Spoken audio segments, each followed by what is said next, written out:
Voter turnout predicted to be the largest in recent history, in part thanks to first-time voters. WNCT's Zora Stevenson is at Hooker Memorial Christian Church and has more on why so many young people are casting their ballots today. A lot of high school and college students are leaving the polls all smiles. They're excited because they can finally have their voices heard. And one J.H. Rose senior is not only casting her own vote, she's doing all she can to help others do the same.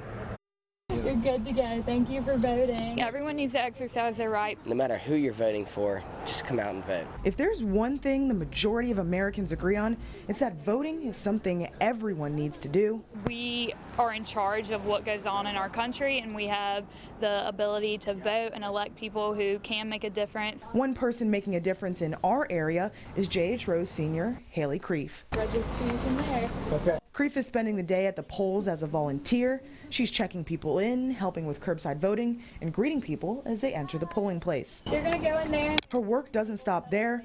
Earlier this year, Creef and a number of her classmates helped more than 100 J.H. Rose students register to vote. We really wanted to educate them on the importance of voting and how important it is to get their voice out there. Creef says it's extremely important for young people to cast their ballots, and she's not alone. 2 ECU students voted for the first time today.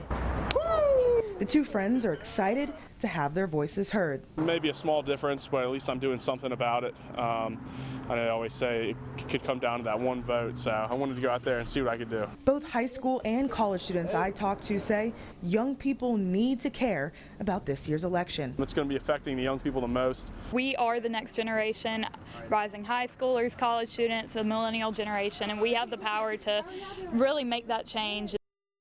I've run into a number of people who say they could have voted back in 2012, yet chose not to, and they say they're not going to let another election go by without recognizing and using their right to vote. Live in Greenville, Zora Stevenson, 9 on your side.